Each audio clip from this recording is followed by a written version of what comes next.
Hello, welcome or welcome back to Heretic Owl Tarot. My name is Liz, and I will be guiding you on this journey today. This is a reading for the 3/6 Human Design Profile. If you don't know your profile, there's a link in the description below for you to get your Human Design body graph. And among the plethora of information about your specific design, you will find your profile. I'm also doing zodiac sign readings, so be sure to check out your rising, your sun, your moon, whatever. Check it out if it's uploaded yet, or once it is uploaded, it should be, hopefully, I should be done by all of the readings by the end of the weekend. So let's get you an oracle card. Ooh, I honestly am not even sure if I've ever seen this card. It's beautiful. Unbound. Releasing soul patterns, contracts, and past lives. It's interesting. I just did the Aquarius reading, and the Aquarius reading had the Akasha card, which is, the Akashic records, right? It's like library of souls, or kind of where like all the contracts live. So we have the High Priestess. I love that. What a good start. Ooh. We have the Six of Cups. We have the Page of Cups. I'm laughing because the Six of Cups is literally like the card that talks about the past. And this card says releasing soul patterns, contracts, and past lives. Like, how perfect is that? We have the Judgment card with the High Priestess. Bros. And then we have the Sun card with the Six of Cups. One more. And the Knight of Cups. That's cool. We have a Page of Cups going into the Knight of Cups. I love a progression. Anyway, and speaking of progressions, we have the High Priestess, which is a 2, and it's paired with a Judgment card, which is 20, which simplifies down to a 2. So that's cool. You could be seeing 2-2 or 2-2-2. That could be a synchronicity for you, but let's see what this oracle card is talking about. We have, let's see. It is time to release old soul stories that have been playing out in your life. They are coming up to be healed.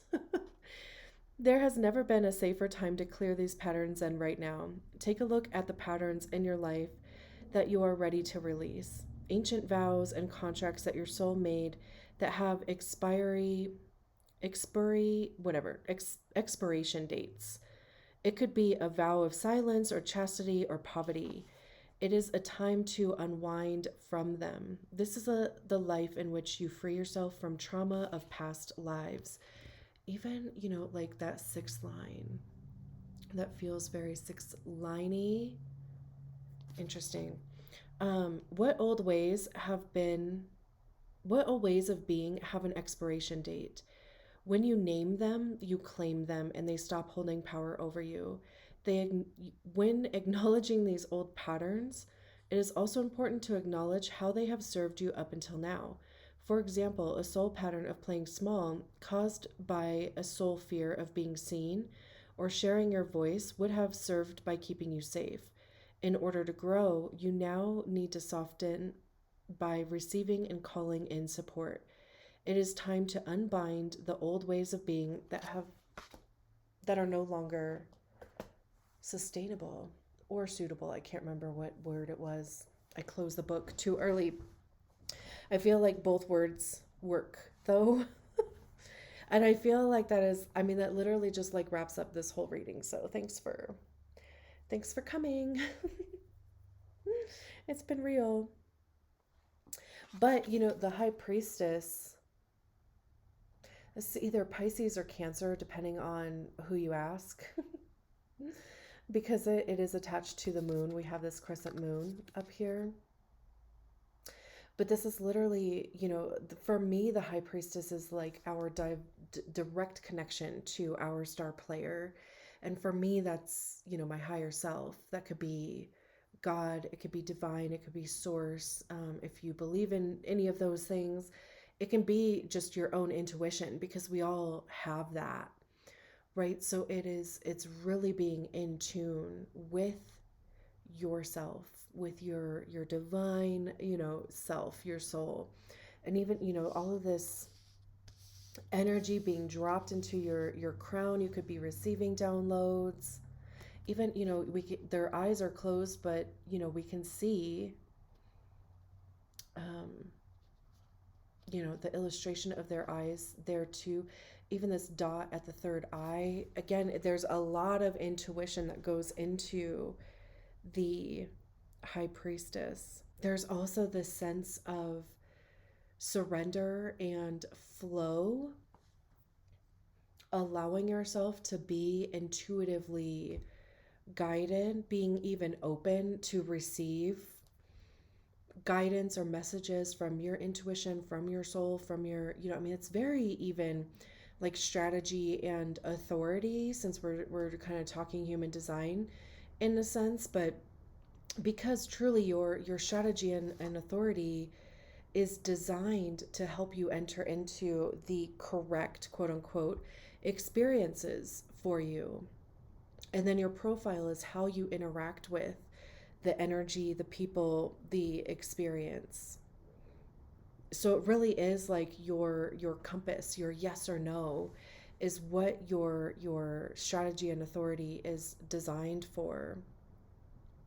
And even too, like how much of an impact that can have on your healing, because a lot, like the biggest thing I feel like with human design is deconditioning. It's recognizing how much conditioning we have carried since childhood, whether that's, from our family, society, our peer group, whoever we identify with, the cultural, things. And of course, not to mention just the stuff that happens to us along the way, right?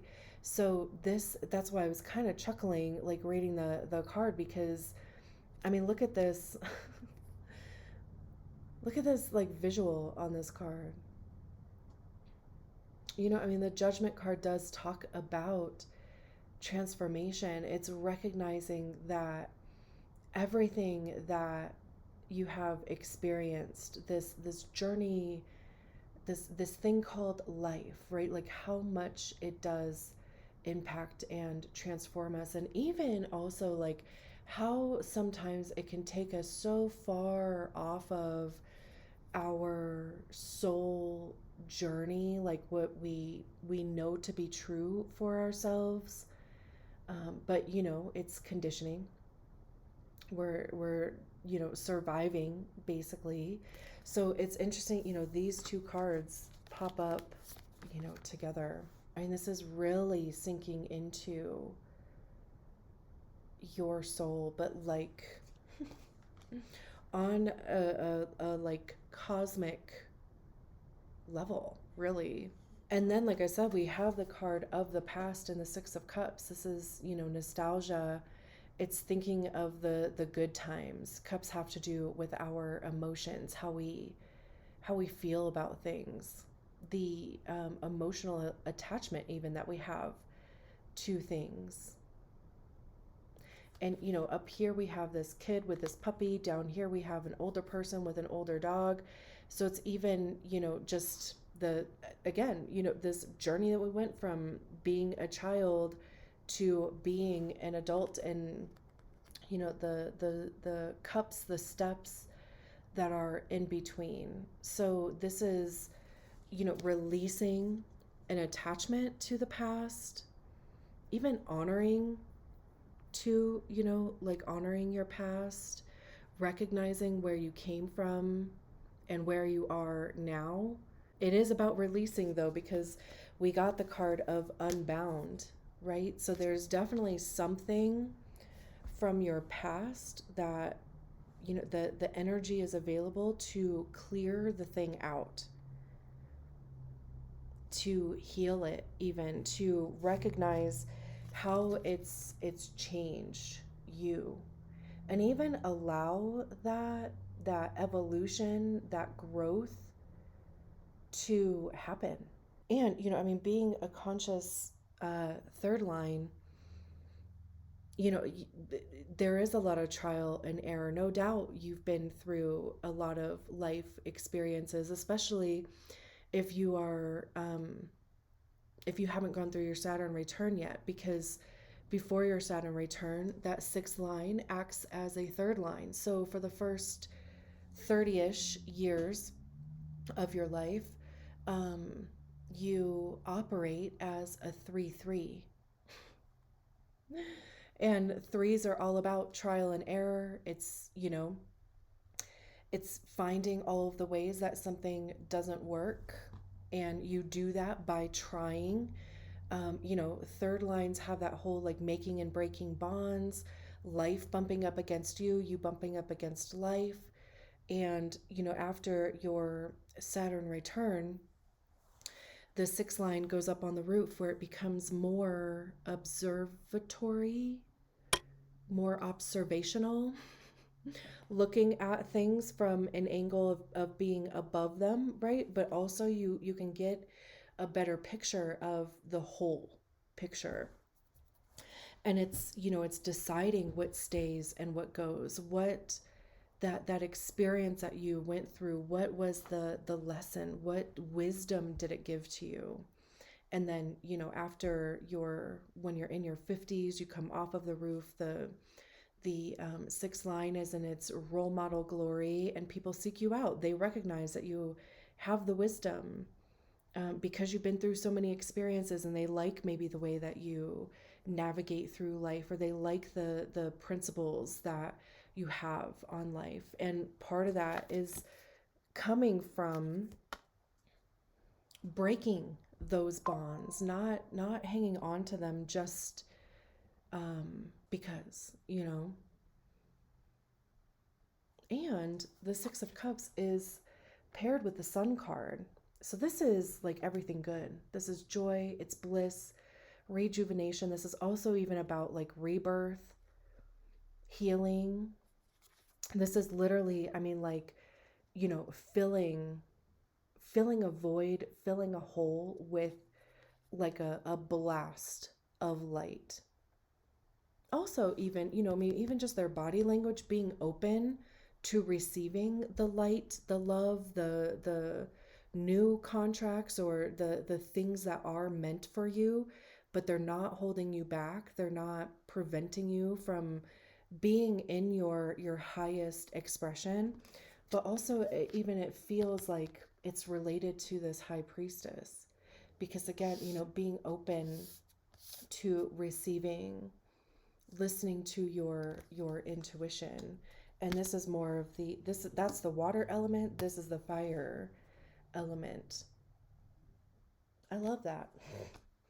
And then we move on to the page of cups, because it seems like by releasing yourself from whatever this past stuff is, it like opens up the ability for new shit, of course, to come in. Cups, again, all the things that I mentioned with cups. Pages are kind of like the newbies. It's trying new things, expressing yourself in a new way. We have all this energy coming out from their heart chakra.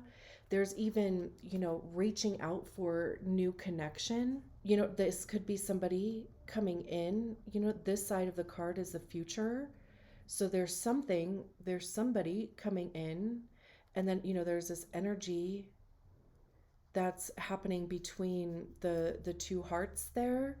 So, of course, that can be romantic, but it could just be, it could be friends, it could be business relationships or opportunities, but it's something that is going to feel good. Even, this card has this pig that's flying. So it's something that you might not even believe is possible, or have believed is possible, because you've been holding on to whatever these patterns are, whatever the contracts are, whatever, happened in our past lives, right? It's like, it's been kind of dragging you down. And something that you didn't think was possible is now possible, because, usually when people use the term "when pigs fly," they're talking about something that is impossible.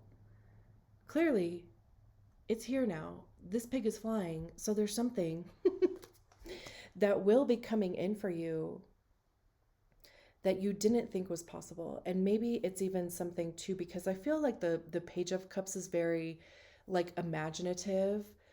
It's literally, for me, it's like, allowing your imagination to get as big and even bigger than what you think is possible, because truly we are only limited by our own imaginations, right? So it's like allowing yourself to imagine all these possibilities, even if they do seem impossible. Imagine it anyway, feel it anyway, because it's cups, right? So feel the thing, feel the possibility. Like, what would the feeling, how would you feel if that thing was possible?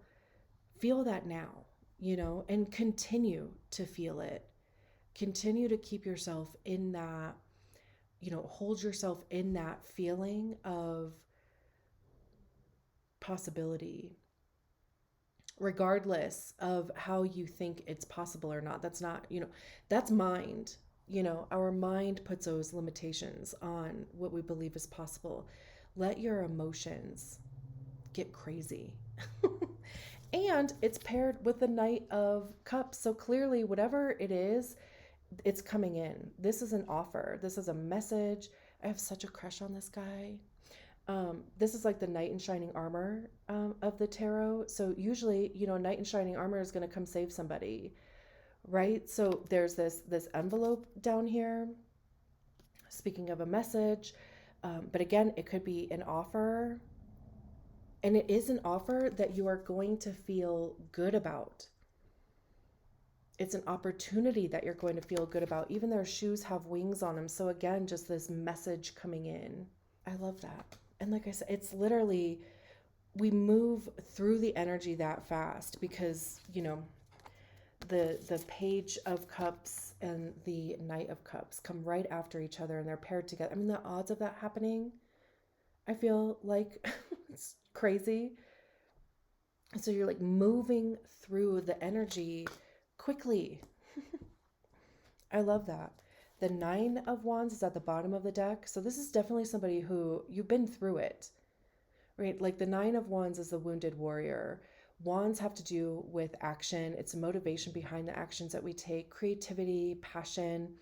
How are we communicating those things? What actions are we taking towards those things?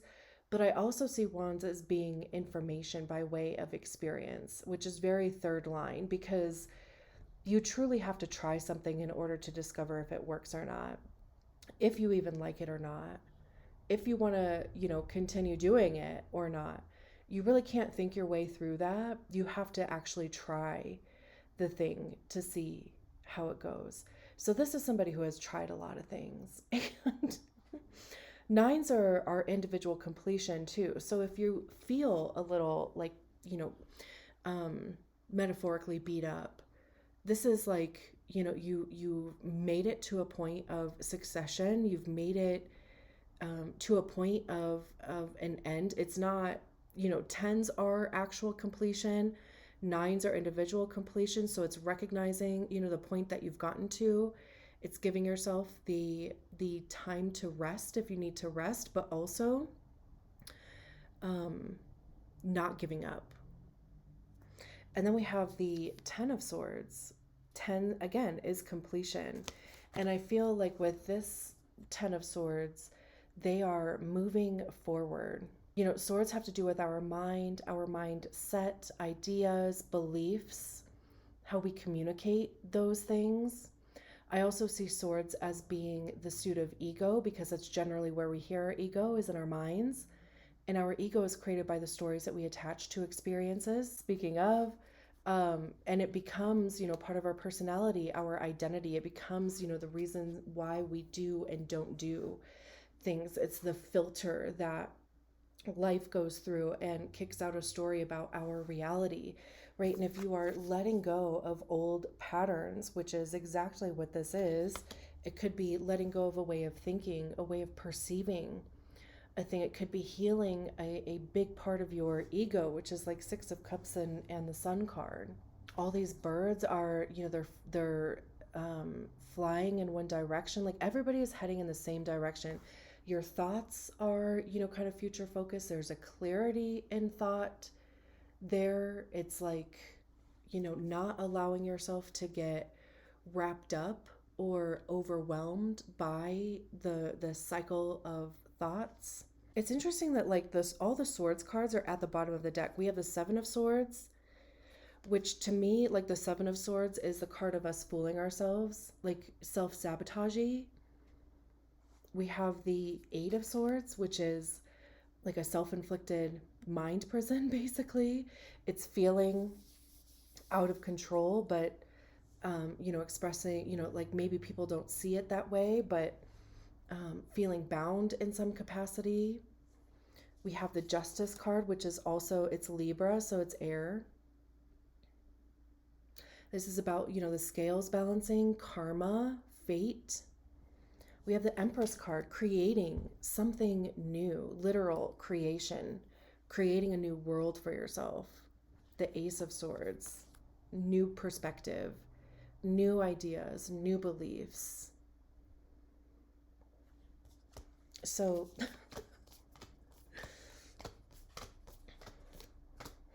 I could keep going, but we would be here for like an hour. So I'm going to leave it there. Thank you so much for allowing me to go on this journey with you. I will talk to you soon. Bye.